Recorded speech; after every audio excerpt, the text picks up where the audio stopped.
David R. Guttery is the Chief Executive Officer of Keystone Financial Group in Trussville, Alabama.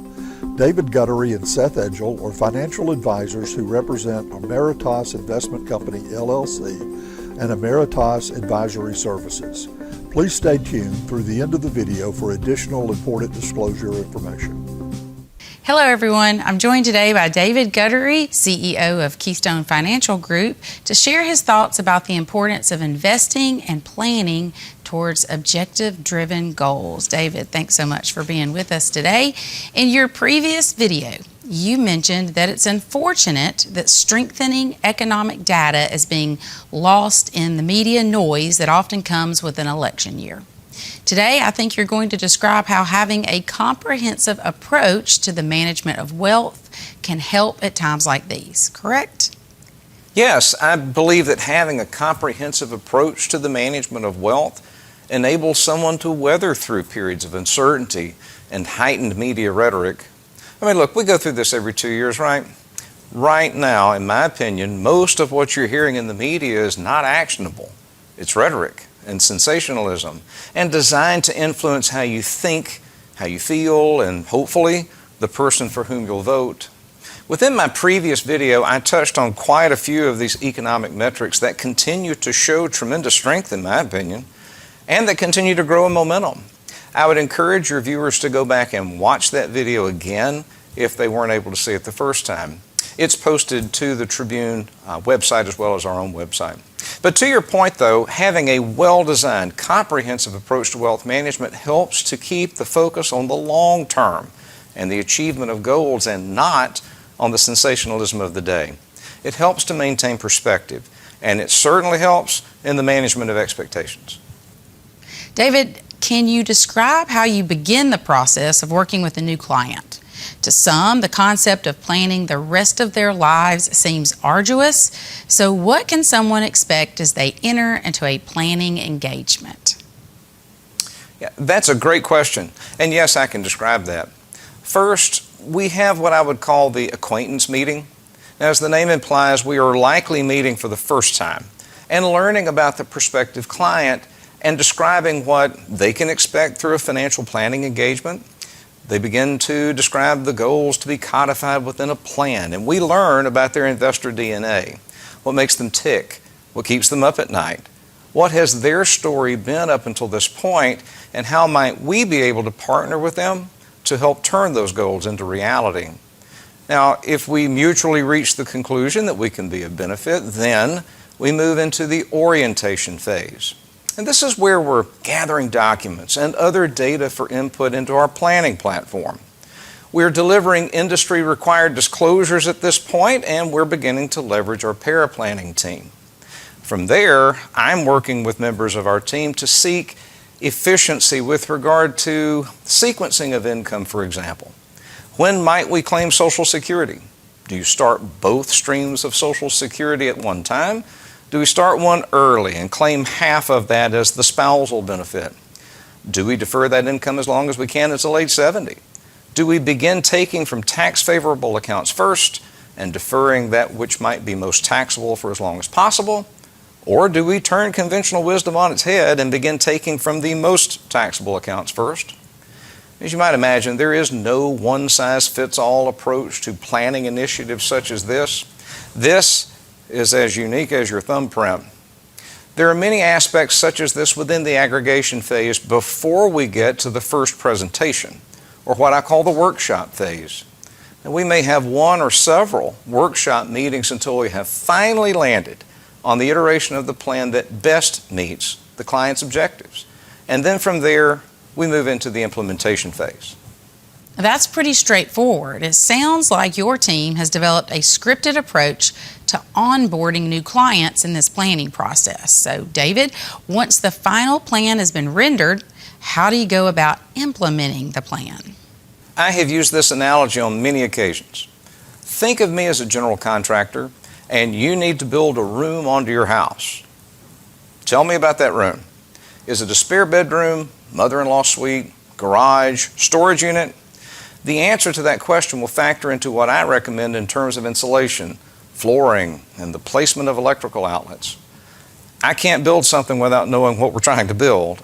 It's important for a planner to have an open architecture toolbox, meaning I have no affinity to a particular tool and I have every tool imaginable at my disposal. It is equally important, though, for a planner to know when to use a tool and why and for how long. What is the one thing that each of these have in common? Clearly, they're all tools. The harder question, though, is which one's better? Well, obviously, that depends on the task at hand. If the objective is to drive a 10-penny nail, then I have a hammer for that. There's nothing wrong with the screwdriver, but it's not going to help much when it comes to the driving of a nail.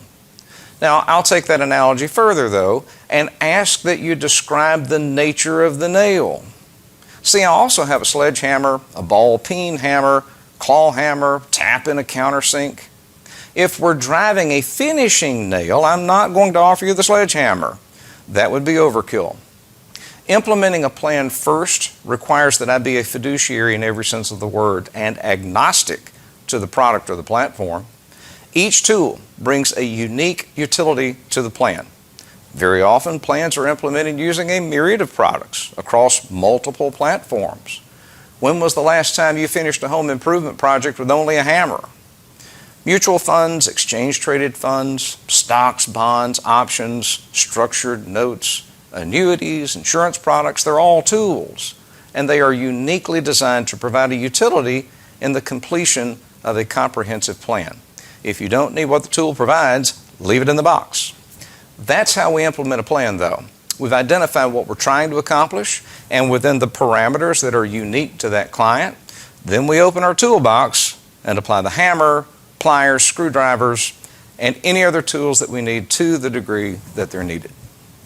Again, very straightforward. And that makes a lot of sense. So far, I don't think I've heard anything overly burdensome or arduous about the planning process.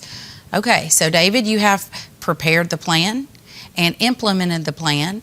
Then what comes next? Oh, that's where the fun begins. That's where our perpetual service model begins. Each quarter, we meet with our clients and we review what we did, why we did it, and why it was better than any other combination of tactics and tools that we could have used.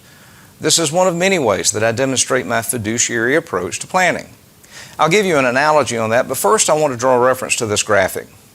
No one ever conducted a Google search and picked the name out of the ether and said to themselves, I'm going to divulge my life story to this stranger. It doesn't work that way. We're not in the sales business, we're in the trust business. On this graphic in the upper left, notice the order of things. It starts with trust. With that trust, we come to have a relationship. Through that relationship, the client comes to have confidence in our abilities, and until they do, it really doesn't matter what we know. Knowledge is fourth, and I didn't even list product on this graphic. Furthermore, consider the concentric circles. If you put everyone that you've ever met in your life on the outer circle, you'd realize that you know very little about these people. You may recognize them by face, but that's about it. As you move closer to the center, however, there are fewer and fewer people in those circles. The relationships become more personal and you know more about these people. Within the center circle, we often find only the husband and wife. This is where personal and confidential information lives, and before my plan can be of any actionable benefit, the client has to welcome me into that circle. That's the easy part. Hard part's staying there. The minute I give a client reason to doubt welcoming me into that center circle, well, then I'll be excused from it. Okay? This is why we meet with our clients every quarter. That relationship grows through constant contact and communication, attention to detail, understanding that life isn't static and it changes. So too must the plan. If a client never hears from me again, then how are we validating the trust and expanding on our relationship? Now, this may be getting more into the weeds than for which you were asking, but I think it's a salient point. Do financial planners sell products? Sure, at a rudimentary level. But consider the difference between a retail environment or an investment advisory planning engagement. So I recently bought this thing. I knew exactly what I wanted, where I could find it, walked into the store, found it on the shelf, took it to the counter, gave my credit card to that person, and walked out with the item in the bag. Were it not for the name badge on the salesperson's shirt, I would have never even known their first name. I have no idea where they're from, where they went to school, to whom they're married, what are their fears, hopes, dreams, aspirations. I don't know. I know absolutely nothing about that person, but I bought something from them. When it comes to client engagement, I know all of that information. I know when their children are going to complete school.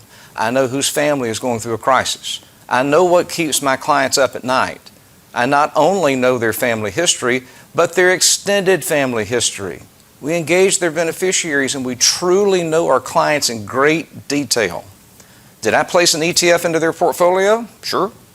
I look at that as a financial solution to a plan that these clients trusted me to build, not a sale. As for the analogy to which I drew reference earlier, as it pertains to ongoing client service models, I reflect upon the 16 years that I spent coaching youth league basketball. To borrow a phrase from the late Gene Hackman and the movie Hoosiers, my practices weren't designed for your enjoyment.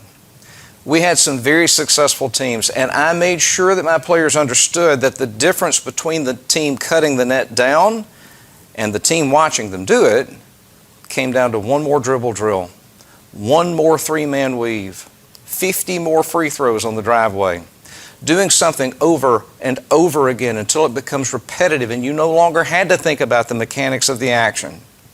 As it pertains to the planning relationship, we meet quarterly and we review what we did, why we did it, and why it was better than anything else we could have done over and over again. Clients need to be deeply integral and involved in this process, and the only way that happens is if we have a perpetual and consistent review of the plan and the basis behind the recommendations, and observation of account performance and plan execution. This cements the relationship, strengthens the trust bond, draws focus upon knowledge and competence, and it takes product completely out of the equation. In closing, this is how we get clients through media sensationalism and difficult economic periods of time and market volatility. They know that we have a trusted financial fiduciary planner who built a strategy that remains in constant contact with the team that is constantly adjusting for variance and keeping them integral in the conversation. This restores the focus to the long-term fruition of the goals and redirects attention away from that big, bright red number staring back at you on the television screen sometimes. David, thank you for this explanation. And while planning can be a complex process, it seems that you and your team have developed a strategy for demystifying and simplifying the process. So thanks for joining us again today. And for additional information, David may be reached through the means listed on the following screen. For the Trustful Tribune, I'm Brandon Dawkins. David Guttery and Seth Edgell independently offer securities and investment advisory services through Emeritus Investment Company, LLC, member FINRA, SIPC, and Emeritus Advisory Services. Information provided in today's segments is gathered from sources believed to be reliable. However, its accuracy cannot be guaranteed and should not be interpreted as tax or legal advice.